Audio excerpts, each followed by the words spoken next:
Hello, Jaime here from Inky and Scrappy, sharing with you today another card in my stamp set series featuring Lawn Fawn's Totally Amazing stamp set.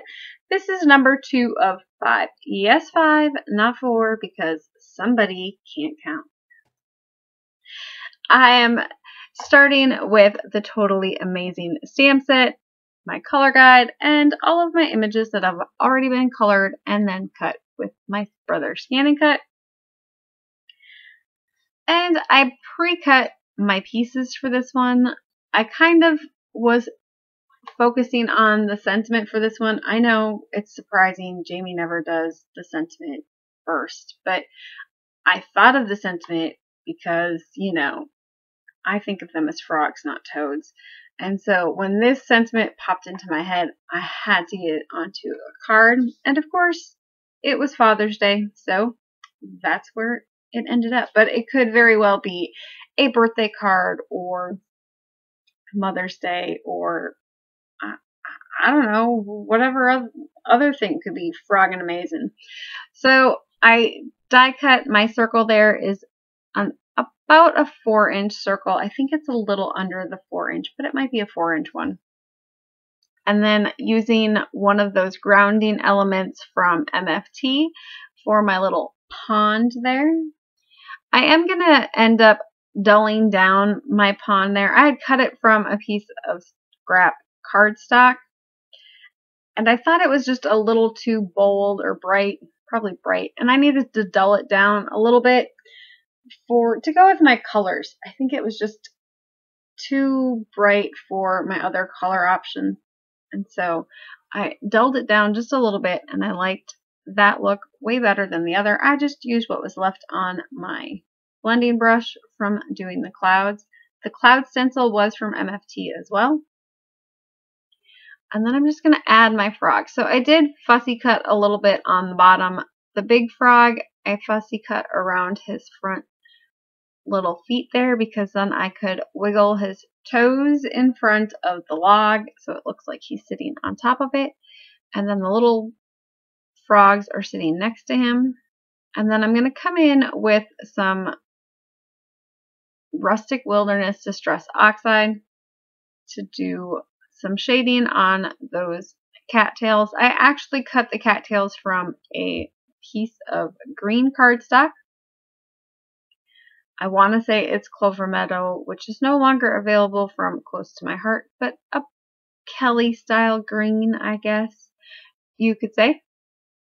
And I was kind of hemming and hawing about if I wanted to put it in front of, behind, and I had a little scrap from my other one that I had worked with, and I decided I liked it just on the side a little bit, kind of keeping the focal image of what I was going for in the first place and not extending it out too far. I mean, it kind of extended past the circle already.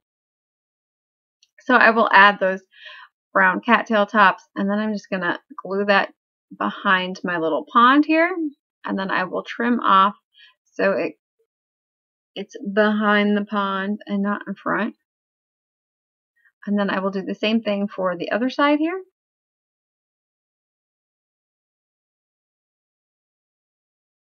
And then tuck that in. I'm thinking I maybe should have kept that one of the shorter pieces on that side, but you know, once it was cut, it was cut. Ain't going back now. And so for this one, because I knew what I wanted to do for the sentiment, I know I'm still surprised too. I, you know, just needed to measure it out and make sure it was going to work. And yes, I cut it apart. I'm totally okay with cutting sentiment stamps apart. I will use it probably more this way than I will the other way because now that I know Froggin' amazing, it's going to happen again. Yeah. So I just measured with some pre-cut Henry's ABCs to make sure my spacing was correct there.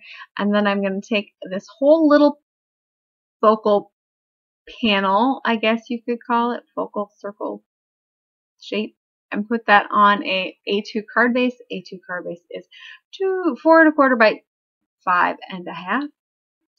Where did that come from? Anyways, I'm going to kind of line this up. I was going to try and it just wasn't going to happen. And I needed a little apostrophe on the end of this because I didn't want to put the other G. Hence Froggin instead of Froggin. And then I'm just going to line these up in a semi-lined up order. Don't worry, it takes me 5 hours and 10 minutes to do this because, you know, my fingers stick to everything. Everything else sticks to everything. And of course, I'm going to bump it. It's inevitable. And it helps if your piece of tape is long enough for your word. I do love using that trick. I saved my piece of tape that was too small. Don't worry. I use it somewhere along the road. And I'm pretty sure it's already been used and unstuck. And yeah. So I take a bigger piece of tape and then put that on the top. Once my letters are lined up, this is the fastest and most efficient way for me to get them back on my card without, you know, ruining the lining up and or the card. Hence, it's well worth the tape. And I can use the tape over again because it's still sticky when I'm all done. This is highlighter tape. It is like a low tack tape, so it works really well. I like it better than Post-it note tape for this type of thing because you can see exactly what you're doing. But Post-it tape works just as well. And then once that is glued down, I will remove that and set that on my desk so I can use it again.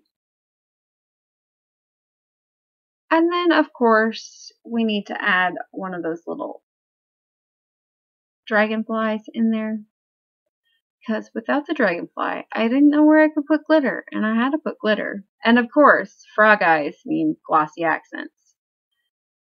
And I'm so mad I didn't use the little wiggly eyes. I did 5 cards, guys, no wiggly eyes. That was my whole goal with this set. Disappointed in myself. Which means there might end up being a 6th card, because, hello, wiggly eyes. And I didn't get the one done that I wanted to do too. So there is the card for today. I hope you enjoyed. Keep watching and keep getting inky. Thanks.